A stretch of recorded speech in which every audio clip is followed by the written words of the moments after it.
here for another week to shit all over those filthy DVDs. It's Jarret Garn. How are you, mate? Very good, gentlemen. And I can't even shit on the filthy DVD format this week because, as far as I can tell, there's actually no new releases coming out this week on physical media, not even on that filthy format we refer to as DVD. It's a bit of an odd week, but I didn't want to leave you high and dry, so I do actually have some news of some upcoming releases. Bit of an exclusive on one of them, although by the time you're listening to this, that exclusive's already been broken on the monsterfest.com.au site.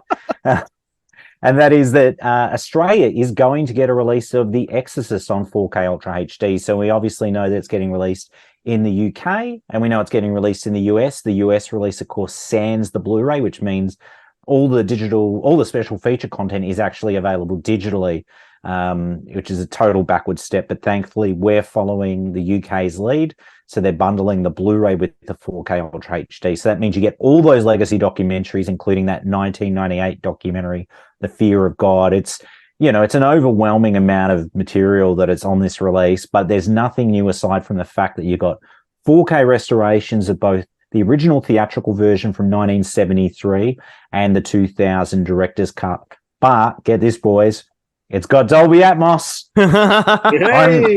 I am so excited to watch The Exorcist with Dolby Atmos. It also does have, for purists, the original mono track on there as well. But give me Dolby Atmos every day. I'm impressed that you're breaking your own news with that one. Well, look, yeah, I know.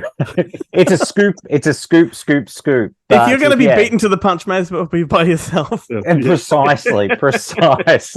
So yeah, that one I'm really excited about. That's going to land locally on October 4th. It's from the Warner catalog, and obviously it's being handled locally by Roadshow.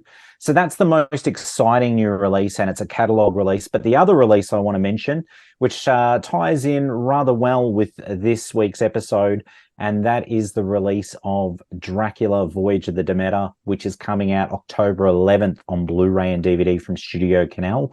So if you don't have an opportunity to check it out in cinemas, you can check it out on home entertainment. So yeah, that one's happening. Then two other releases. I know you're going to be excited about this one, Glenn. The new Wes Anderson, Asteroid City. It's coming out on Blu-ray and DVD, and it's coming out November 15th. So, you don't have to spend an excruciating amount of time in some sort of art house cinema catching up. Although I think this one's got a wide release because I keep seeing advertisements all over TV. Do you know what the best thing about being in a full cinema with Wes Anderson fans is? What's that?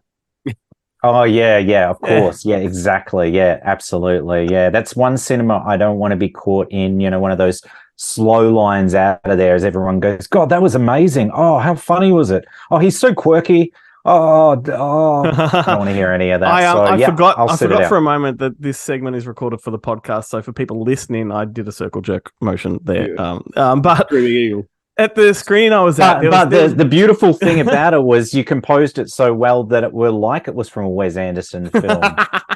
The screening I was at, there was one lady in the audience that laughed at every syllable that came out of anybody's mouth, but it was one of those laughs. It's like, it's like she just wants to be heard. Like there's nothing funny happening. Are you sure Universal didn't use her as a plant just to try and encourage the rest of the audience to have a giggle? Maybe she was just unaware of the circle jerk. Yeah. My question is, Glenn, before the film started, was there a quartet of people playing the recorder, like practicing for like a recorder recital? Practicing for the circle blow. I don't know where this is going. So anyway, Asteroid City, that's coming out on home entertainment. So if you don't see it in cinemas, you won't have to wait long before its physical release. And it's good that it's getting a Blu-ray and a DVD at least. Yeah. And then the final release I want to mention that's coming out on November 15th is a film that both of you guys really seem to enjoy. And that is Gran Turismo, the movie, on Blu-ray and DVD. At this stage, they haven't said anything about a 4K, but I wouldn't be surprised if a 4K does pop up down the track. It's the kind of film that lends itself to 4K, that's for sure. All the people watching it are going to have a PlayStation 5. Why wouldn't you juice it up on the 4K? Yeah, well, exactly. It makes perfect sense. It's a Sony production. It ties in with the PlayStation. Yeah, go figure. With the new version of the game. They put Will that just be a HD remastered version of the one that was on the PS1? Because if so, I'm in. And the only other bit of news I've got for you, gentlemen, is obviously we well and truly know that Disney have left the physical market locally. And next week we would be seeing the release of Nightmare Before Christmas. It's being released in the US and the UK, I think around August 21st and 22nd, respectively. And of course, we're not going to get that released locally, but Disney are being so kind as to release it in cinemas on October 12th. So there you go. It's like we are going back in time, and maybe we're that test market for the rest of the world where they go, okay, well, what we do is we put it back in the vault, we force them to cinemas to see it, and then we'll put it back on Disney Plus. But yeah, so there you go. That's interesting. They're also doing Hocus Pocus theatrically. Yeah, absolutely. Because both of the films are like 30th anniversaries of both films, I think. Good Halloween stuff. Yeah. Yeah, well, funnily enough, I did see, obviously Haunted Mansion's about to open in Australian cinemas. The film's reviewed really well in the States, but it hasn't done box office. And I did enjoy a tweet from Mick Garris that basically said Disney learned nothing. 30 years after the release of Hocus Pocus, they released another Halloween movie in July. And it's true. Like, Disney would clean up if they opened this in October, because it would be the only family-friendly Halloween movie for families to go out and see. And it baffles you. It Why? baffles me. Are they afraid of making money? They're obviously afraid of releasing stuff on physical media in Australia. Or are they just like... They're not afraid of distributing Victor Silva's powder anymore. That's still on Disney Plus. They're not afraid of that. Are they just keen to just rush stuff to market? Like, they just want to get it out? Like, what's... well, that's the weird thing too, because Sony have been very smart about their release strategy. They've started to push releases because they know there's going to be a void of material next year. So they've moved like that Spider-Man spin-off, what is it, like Kraken or Kraven the Hunter? That's moved from like October to like July or August next year. Ghostbusters obviously moved a couple months. So they're reorganizing their release schedule because they know there's going to be, a lull. Yeah. Whereas Disney, I don't know, I can't comprehend it. But I was curious to see they're actually going to do a theatrical release for Theatre Camp, which I was surprised by. I kind of thought that's the movie that they do at like the festivals. Maybe they do an odd screening here with an interview with the director via Zoom or Skype. But I didn't actually anticipate. I think that film's going to perform quite well, I reckon. And if it doesn't, I think it's going to build a cult following. It sort of reeks of Drop Dead Gorgeous to me. Yeah, Drop Dead Gorgeous meets like Waiting for Guffman or something like that. I'm really excited to check it out at MIFF. But anyway, gentlemen, that's all the news for this week. And it was all news. No releases. Back it up just for a moment, because you mentioned The Exorcist. Should we just talk about the fact that William Friedkin died last week? Yes. And on the 50th anniversary, like... I know how timely it's. My question about this it has been a miraculous death. Usually, my social media is flooded with people calling out people on their death.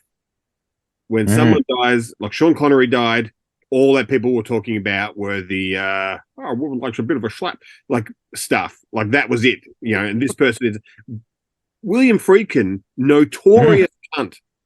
Yeah, absolutely. But I think because he never went into hiding or anything. He was always out there, and he stayed that kind of character right to the bitter end. So it almost feels like everyone's super aware, and he's almost beloved for being that because he stuck video it out. Of him with Nicholas Rendon, whatever his name is. Video has resurfaced of him calling him out. That's the most glorious thing ever. Like when he says that. What's the film did? It's a masterpiece, and Friedkin's like someone called a medic. Yes. Yeah. I love it. But the one silver lining of his unfortunate passing is that we may see some more physical releases of films that he directed, because he was basically the sticking point when it came to releasing stuff. He had to oversee transfers. Sometimes he liked to retcon things like that French Connection, and then denied it and tried to blame the director of photography for it for the release. So these things have happened. And even Bug, which I know is getting a local release through imprint, but was going to get a 4K release through King of Lorber in the States, and that got the kibosh. And I think it was because Friedkin needed to supervise what was being put out. But now the floodgates will open, much like they did with Stanley Kubrick, and we're going to get to see a lot of these catalog titles make their way. I might be the only one, but I would love to see The Hunter come out on 4K. The Hunter, that's not the one with Steve McQueen, is it? No, that wasn't Del Toro one, and Tommy Lee Jones. Hunted. Yeah, Hunted. Yes, okay, Hunted. I've never seen it. I still have not seen that one. I saw it and I go, this looks a lot like, I don't know, The Edge meets it's Rambo. That it's other Rambo. one, Bad Company. It's First Blood. It's exactly First Blood, but it's made well. It's good. I love it. I've just got to give it a couple more years and I'll get to it, much like I did with the original incarnation of The Haunted Mansion with Eddie Murphy. I'm letting them all age like fine wine, gentlemen.